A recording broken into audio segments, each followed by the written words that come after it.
11 अगस्त 1908 को खुदीराम बोस को फांसी दी गई थी। तब भारत के अधिकतर अखबारों की हेडलाइन के मायने यही निकल रहे थे कि 18 साल के नौजवान क्रांतिकारी का ब्रिटिश सरकार ने वध कर दिया। ये संयोग ही है कि अगस्त में ही खुदीराम बोस शहीद हुए और इसी महीने में 1947 को भारत आज़ाद हुआ। हसीन सपने देखने की उम्र में हंसते हंसते सूली पर चढ़ जाने वाले इस नौजवान का जन्म तो 3 दिसंबर 1889 को बंगाल के मिदनापुर जिले के हबीबपुर गांव में हुआ था, लेकिन कर्मभूमि बिहार रही और इसी धरती पर इस नौजवान क्रांतिकारी ने अपना बलिदान भी दिया। 18 साल 8 महीने और 8 दिन की उम्र थी खुदीराम बोस की जब 11 अगस्त 1908 को उन्हें मुजफ्फरपुर जेल में फांसी दे दी गई और वो शहीद कहलाए। साल 1905 में बंगाल का विभाजन होने के बाद खुदीराम बोस देश को आज़ादी दिलाने के लिए आंदोलन में कूद पड़े। सत्येंद्र बोस के नेतृत्व में खुदीराम बोस ने अपना क्रांतिकारी जीवन शुरू किया। खुदीराम बोस स्कूल के दिनों से ही राजनीतिक गतिविधियों में हिस्सा लेने लग गए थे। वे जल्द से जुलूसों में शामिल होते थे और अंग्रेजी साम्राज्यवाद के खिलाफ नारे लगाते थे। उन्होंने 9वीं कक्षा में पढ़ाई के बाद पढ़ाई ही छोड़ दी, जिसके बाद स्वतंत्रता संग्राम में वो कूद पड़े। स्कूल छोड़ने के बाद खुदीराम रेवोल्यूशनरी पार्टी के सदस्य बने और वंदे मातरम पैम्फलेट वितरित करने की महत्वपूर्ण भूमिका निभाई। 6 दिसंबर 1907 को बंगाल के नारायणगढ़ रेलवे स्टेशन पर किए गए बम विस्फोट की घटना में भी बोस ही शामिल थे। इसके बाद एक क्रूर अंग्रेज अधिकारी किंग्सफोर्ड को मारने की जिम्मेदारी दी गई और उन्हें प्रफुल्ल चंद्र चाकी का साथ मिला। दोनों बिहार के मुजफ्फरपुर जिले पहुंचे और एक दिन मौका देखकर उन्होंने किंग्सफोर्ड की बग्घी के बम फेंक दिया। दुर्भाग्य की बात ये रही कि उस बग्घी में किंग्सफोर्ड मौजूद नहीं था, बल्कि एक दूसरे अंग्रेज अधिकारी की पत्नी और बेटी थी, जिनकी इसमें मौत हो गई। इसके बाद अंग्रेज पुलिस उनके पीछे लग गई। दिनेश उर्फ प्रफुल्ल चाकी और महज 18 साल के खुदीराम बोस को पकड़ने के लिए ब्रिटिश पुलिस पीछे पड़ी हुई थी। समस्तीपुर में पुलिस को चाकी की भनक लग गई। पुलिस ने पीछा किया, लेकिन अंग्रेजों के हाथ लगने की बजाय साहसी प्रफुल्ल चाकी ने खुद को गोली मार ली।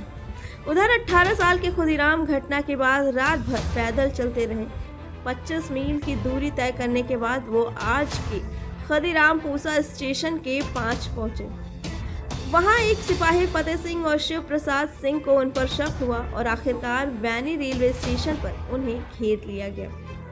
पुलिस से घिरा दे खुदीराम बोस के साथी प्रफुल्ल कुमार चाकी ने तो खुद को गोली मारकर अपनी शहादत दे दी, जबकि खुदीराम पकड़े गए। आखिरकार खुदीराम को पकड़कर मुजफ्फरपुर लाया गया। कहते हैं कि इस 18 साल के बच्चे को देखने के लिए पूरा शहर उमड़ पड़ा। खुदीराम पर बहुत अत्याचार किया गया, पर उन्होंने अपने अनुशीलन समिति के बारे में एक शब्द नहीं कहा। उनका केस लड़ने के लिए कलकत्ता के एक से एक बड़े भारतीय वकील तैयार थे। वो चाहते थे कि खुदीराम आरोप से मुकर जाएं, पर खुदीराम इसके लिए तैयार नहीं थे। 8 जुलाई को किसी तरह से सुनवाई शुरू हुई। केस में कई कमजोर कड़ियां थी जिससे खुदीराम छूट सकते थे। फैसले की तारीख 13 जुलाई तय हुई। सबूतों के आधार पर खुदीराम को ज्यादा से ज्यादा उम्र कैद की सजा दी जा सकती थी, लेकिन ऐसा नहीं हुआ। हर दलील को किनारे करते हुए जज ने खुदीराम बोस को फांसी की सजा सुनाई। सजा सुनते ही खुदीराम के चेहरे पर कोई शिकन नहीं थी। वो जज को देखकर मुस्कुरा रहे थे। उन्होंने जज से कहा कि मरने से पहले अगर मुझे समय दिया जाए तो मैं आपको भी बम बनाना सिखा सकता हूँ।